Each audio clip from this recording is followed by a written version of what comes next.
हस्तक्षेप की जा सकती है। मैं चाहूँगा कि जो ड्राफ्ट की परिभाषा है उसके के बाद लघु जल निकायों की परिभाषा, लघु जल निकायों की परिभाषा जो दी गई है और लघु जल निकायों पर एप्रोप्रिएट लेवल पंचायतों के जो अधिकार की बात की गई है उसमें थोड़ा एक ढंग से कहा जाए कि क्लरिकल दिक्कत है जिसको दूर किया जा सकता है, इसलिए नियमावली में आनी चाहिए।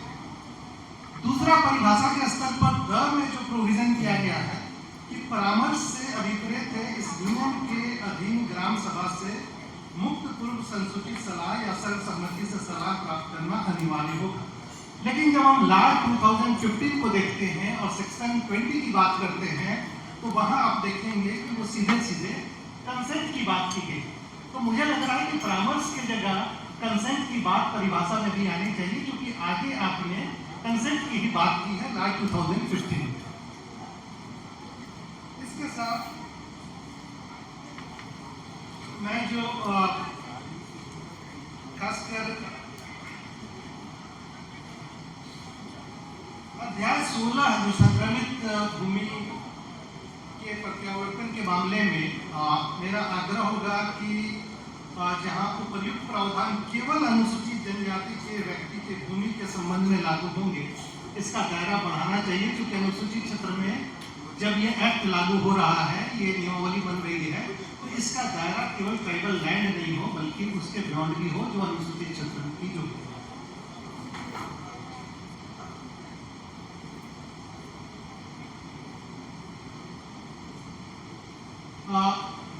अध्याय 18 जो उधार पर नियंत्रण से संबंधित है, इसमें मेरा आग्रह होगा कि ये बहुत अच्छे तरीके से आया कि आरबीआई एवं सेबी से पंजीकृत संस्थाएं अनुसूचित क्षेत्र में कर्ज लेन देन हेतु अधिकृत होंगी। लेकिन हम शायद भूल जा रहे हैं कि इन्हीं जगहों पर हमारा लैंड्स भी है, इन्हीं जगहों पर एसएचजीज भी है, इन्हीं जगहों पर हमारा self mutual aided cooperative societies भी है, जो लगभग यही काम करते हैं, अपने मेंबर्स के बीच लेंडिंग का काम करते हैं।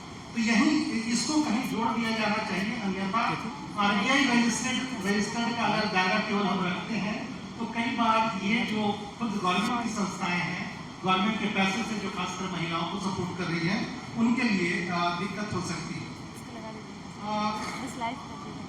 एक जो 3 नंबर में प्रोविजन किया गया है कि जो भी संस्थाएं होंगी उनको अपना लेंडिंग और इंटरेस्ट रेट सार्वजनिक करना हो।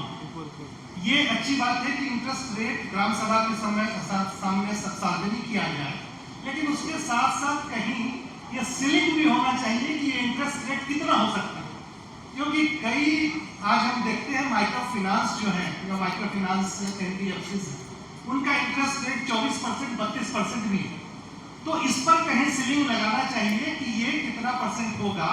आरबीआई से रजिस्टर्ड जो संस्थाएं हैं, जो बैंक्स हैं, जो फाइनेंशियल इंस्टीट्यूशंस हैं, उनको तो आरबीआई गवर्न करती है, लेकिन जो बाकी संस्थाएं, खासकर माइक्रो फाइनेंस वाली जो संस्थाएं जिनका लेंडिंग का कोई सीलिंग नहीं है, उसकी सीलिंग पर विचार किया जाना चाहिए, तब जाके ये ज्यादा बेहतर हो सकेगा। इसके साथ साथ ये कहा गया है कि शर्तों को, लेंडिंग की शर्तों को ग्राम सभा के समक्ष रखा जाना चाहिए। तो मुझे लगता है कि इसमें ये भी प्रोविजन हो कि लेंडिंग की शर्तों के साथ साथ, और सुप्रीम कोर्ट का आदेश भी है कि रिकवरी एजेंट जो आजकल बैंक इस्तेमाल करते हैं, रिकवरी एजेंट्स अनुसूचित क्षेत्र के गांव में लेंडिंग के मामले में उनका कोई हस्तक्षेप नहीं हो, ये प्रोविजन किया जाना चाहिए। इसके साथ साथ हम चाहेंगे कि ये एकदम बैन होना चाहिए कि अंतिम निर्णय अगर कोई व्यक्ति लोन लेता है, लोन चुका नहीं पाता है, तो वो कैसे सेटल होगा, वो अंतिम निर्णय ग्राम सभा का होना चाहिए। आरबीआई रजिस्टर्ड या बैंक्स को छोड़ के बाकी मामलों में ये हम लोग कर सकते हैं। तीसरा जो मेरा आग्रह था कि पूरे नियमावली में और इसके साथ जो हमारे जीपीआरए है और जहाँ जहाँ हम ग्राम सभा की बात कर रहे हैं, इसमें सबसे कमजोर कड़ी जो हमारी है कि ग्राम सभा का हमारा कोड जेपीआरए में या ग्राम सभा संचालन नियमावली जो स्टेट में बनी हुई है, उसमें अनुसूचित क्षेत्रों में कोरम 1/3 और उसमें 1/3 महिला की बात की गई। मुझे लगता है कि अनुसूचित क्षेत्रों में ग्राम सभा का कोरम FRA के तर्ज पर कम से कम 50% होना चाहिए और उसमें 50% महिलाओं का स्टेक होना चाहिए, तभी कोरम पूरा होगा। ये मुझे लगता है कि बहुत मुश्किल काम नहीं है, ये ग्राम सभा संचालन नियमावली में बदलाव करके किया जा सकता है, क्योंकि ये हर जगह फंस रहा है। लैंड एक्विजिशन में और भी खतरनाक हो जाता है। और दूसरी बात कि हमारे पूरे ग्राम सभा संचालन नियमावली में कहा गया है कि दूसरी जो ग्राम स्थगित जो बैठकें होंगी उसमें कोरम की जरूरत नहीं होगी। तो ये बहुत ही खतरनाक है कई मसलों में, खासकर लैंड एक्विजिशन में। और लॉ में जिस लॉ 2015 की हम बात कर रहे हैं, वहां भी यही प्रोविजन अप्लाई हो रहा है कि दूसरी जो बैठक होगी उसमें कोरम की जरूरत नहीं होगी। तो ये बहुत आसान होगा मैनिपुलेट करना किसी को भी अनुसूचित क्षेत्र में जमीन ग्रैब करने के लिए, जिसको बदलने की जरूरत होनी चाहिए कि हर बैठक में कोरम अनिवार्य होगा, चाहे वो कितनी बार भी बैठकें स्थगित क्यों हो। और जो हमारे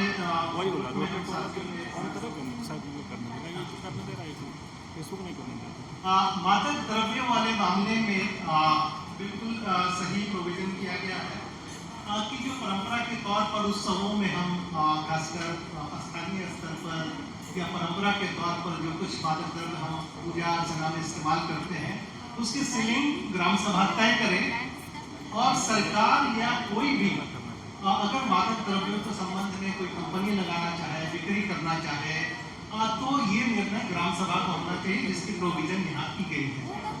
इसमें एक खास बात जो होनी चाहिए कि महिलाओं या उसमें स्टेक होना चाहिए, और इस मसले में महिलाओं का निर्णय ग्राम सभा में अंतिम माना जाना चाहिए, क्योंकि सबसे ज्यादा महिलाएं इससे प्रभावित होती हैं। तो मेरे ग्रुप से इतना ही था, आपने हमें समझ लिया। धन्यवाद। फोन कीजिएगा। ये पेशा विचार गोष्ठी का साला में आपको बुलाया गया था, क्या विचार रखे कि जो पेशा जल्द लागू हो जाए? हमने सबसे पहले तो राज्य सरकार, गठबंधन की सरकार का आभार व्यक्त किया कि माननीय हाईकोर्ट का जो आदेश आया 29 जुलाई 2024 को कि पेशा अधिनियम लागू किया जाए, और सरकार अब रेस हुई है।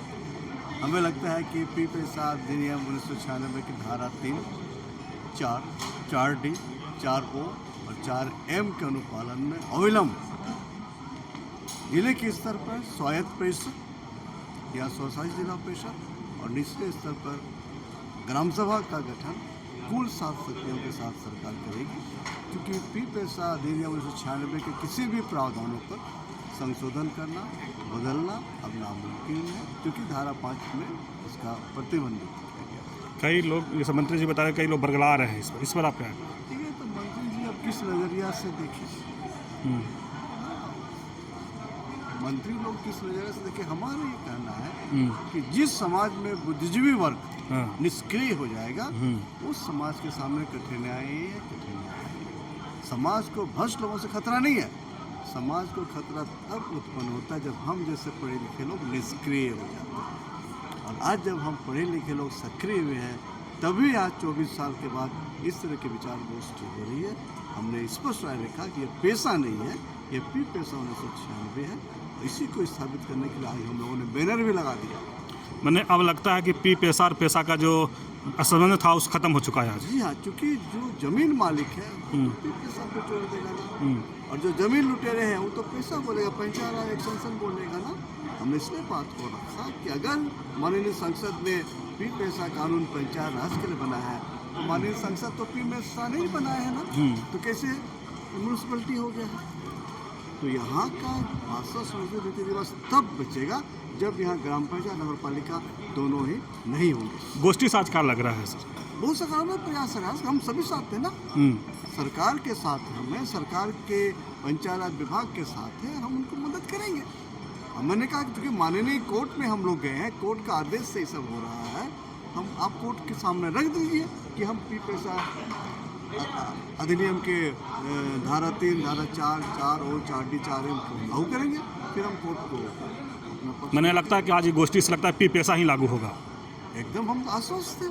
ये तो लागू हो चुका है 1997 से, सिर्फ 96 सरकार को अनुपालन में लाना है।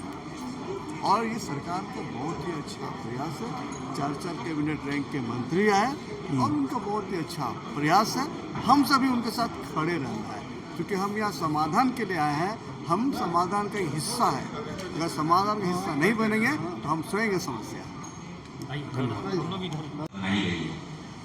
जहाँ तक मुझे जिस विषय पे बोलने के लिए बुलाया गया है, खास करके लघु वनोपज और साथ में लघु खनिज, ये सारी नियमावली में ये जितनी भी चीजें उस बारे में लिखी हुई है वो सिर्फ दोहन करने के लिए, सिर्फ दोहन करने के लिए, जबकि आदिवासी समुदाय का ये हक है कि प्रकृति का इस्तेमाल जिम्मेवारी पूर्वक करें और उसको संरक्षित भी करें।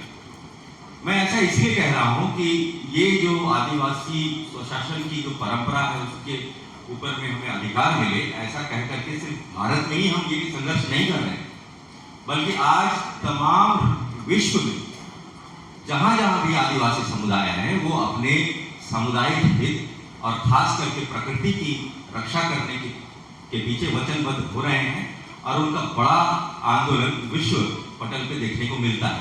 खास करके बहुत सारे नियम, United nation rights of declaration on the rights of indigenous population, साथ में हमारे पास है इंटरनेशनल लेबर ऑर्गेनाइजेशन का C-169 जो क्लॉज है। ये सारे क्लॉज आदिवासी अधिकारों और ग्राम सभा की को आदिवासी परंपराओं के अनुसार गठित करने के लिए अनुमति भी देती है और रिकमेंडेशन भी देती है। पिछले साल कोलंबिया में आयोजित कन्वेंशन ऑन बायोलॉजिकल डाइवर्सिटी, जो कि यूनाइटेड नेशन की एक संस्था है, एक कॉन्फ्रेंस है, उसमें मुझे भाग लेने का अवसर मिला था। वहां पर सबसे बड़ा चर्चा ये था कि जो प्राकृतिक असंतुलन और जो संकट आया है क्लाइमेट चेंज का, उसके ऊपर पूरा विश्व और उसमें जितनी भी संस्थाएं हैं वो सीधे सीधे आदिवासी समुदाय को सबसे आगे खड़ा करता है कि वो इस आपदा से आगे चल करके जूझेंगे। उनके पारंपरिक ज्ञान परंपरा को रिकॉग्नाइज करता है और ये उम्मीद करता है कि आदिवासी समुदाय ये प्राकृतिक विपदाओं से आगे आकर के लड़ेंगे और इसके लिए कई एक प्रावधान भी बनाए गए हैं। मुझे खेद के साथ कहना पड़ता है कि वो सारे प्रावधान या उसकी जानकारी जिन्होंने भी इस ड्राफ्ट को बनाया है उसको बिल्कुल नहीं है। नंबर 1 जो मैं सुझाव देना चाहूँगा, सबसे पहला सुझाव जो पूरे ड्राफ्ट में लक्षित होना चाहिए, नंबर 1 सुझाव है कि आदिवासी डेटा संप्रभुता। आज हम देख पाते हैं कि सरकार हो, NGO हो या कोई और संस्था हो, वो अपने काम के लिए आदिवासी समुदाय से डेटा निकाल लेते हैं, लेकिन आदिवासी समुदाय के पास उस डेटा के लिए एक्सेस नहीं होता है। हम चाहेंगे कि इस नियमावली के तहत में ग्राम सभा को अधिकार हो कि वो अपने डेटा का रक्षा कर सके, उसको एक्सेस भी कर सके। और दूसरा सुझाव, मैं एकदम छोटे में जाऊंगा, दूसरा सुझाव ये है कि कन्वेंशन ऑन बायोलॉजिकल डाइवर्सिटी ये कहता है कि जो भी संसाधन है, जेनेटिक संसाधन जो हमारे गांव और पारंपरिक हैबिटेट के अगल बगल में है, उस पर सीधा सीधा समुदाय का अधिकार है और इस अधिकार की सुरक्षा करने के लिए हमें अधिकार है ग्राम सभाओं को कि उनको उपयुक्त फंडिंग भी मिले। राहुल गांधी ने पिछले समय जो विधानसभा का चुनाव, लोकसभा का चुनाव हो रहा था, उन्होंने ये कहा था कि हम जैसे ही पावर में आते हैं हम सीधे सीधे पेशा कानून को हुबहू लागू करेंगे और साथ में जहां जहां 50% से ज्यादा आदिवासियों की जनसंख्या है वहां पर सीधे 6 शेड्यूल के तर्ज पे हम स्वशासन की परंपरा को लागू करेंगे। मुझे लगता है कि अब ये समय आ गया है कि न सिर्फ इस पेशा के ड्राफ्ट को हम सिर्फ और सिर्फ आदिवासी अधिकार की तरफ से भी ना देखें, बल्कि पूरे विश्व में जो पर्यावरण और उसमें भी इसको संरक्षित करने का आदिवासी अधिकार है और साथ में आदिवासी समुदाय का अपने ही डेटा पे अधिकार को सुनिश्चित करें। धन्यवाद।